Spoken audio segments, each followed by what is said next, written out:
समझते और उनसे हमेशा कहा जाता है कि बेटी थोड़ा कॉम्प्रोमाइज कर ले। कॉम्प्रोमाइज क्यों करें हम कॉम्प्रोमाइज? अरे हम नारी है, नारी जो आज भी समाज की नजरों में बेबस और हारी। और एक दिन ऐसा जरूर आएगा जब हम हमारे पैरों पर खड़े होकर दिखाएंगे और इस समाज को अपनी सोच बदलना सिखाएंगे। जब समाज कोई तुम्हारी नहीं पड़ी तो तुम लोगों की सोच बदलने पे क्यों अड़ी? ऐसा ही होता आया है, ऐसा ही होता रहेगा। F for ये छोटा सा जो तेरे है नचने वाली, हाथों में गहरी लाली।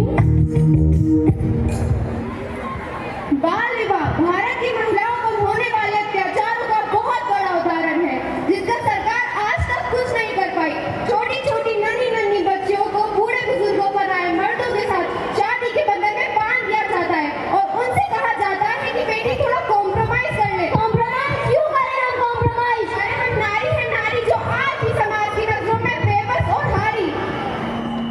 और एक दिन ऐसा जरूर आएगा जब हम हमारे पैरों पर खड़े होकर दिखाएंगे और इस समाज को अपनी सोच बदलना सिखाएंगे। जब समाज कोई तुम्हारी नहीं पड़ी तो तुम लोगों की सोच बदलने में क्यों अड़ी? ऐसा ही होता आया है, ऐसा ही होता रहेगा।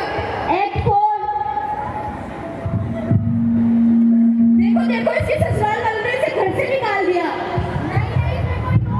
नहीं नहीं इसमें कोई खोट होगा। नहीं नहीं ऐसा नहीं है। दहेज ना देने की वजह से वो लोग मुझे मारते थे और जलाने की धमकी भी दिया करते थे। अब मैं उस घर में वापस कभी नहीं जाऊंगी। तू पागल हो गई है क्या? लोग क्या कहेंगे? चाचा जी क्या कहेंगे? समाज क्या कहेगा?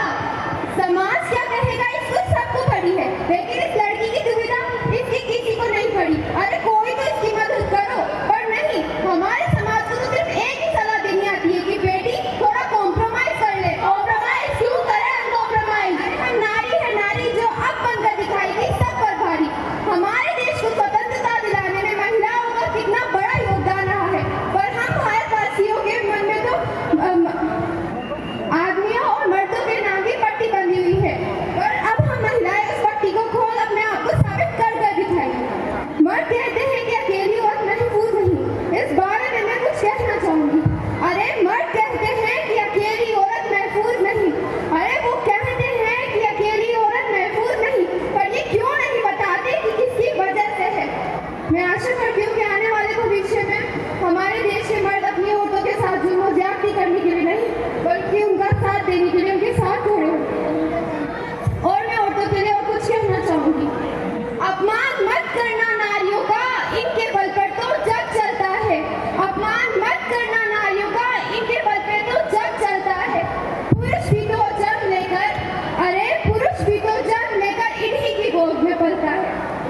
औरत कभी खिलौना नहीं होती। अरे मैं बता दूं कि औरत कभी खिलौना नहीं होती। वो तो परमात्मा के बाद वो पूजनीय व्यक्ति होती है जो मौत की गोद में जाकर जिंदगी को जन्म देती है।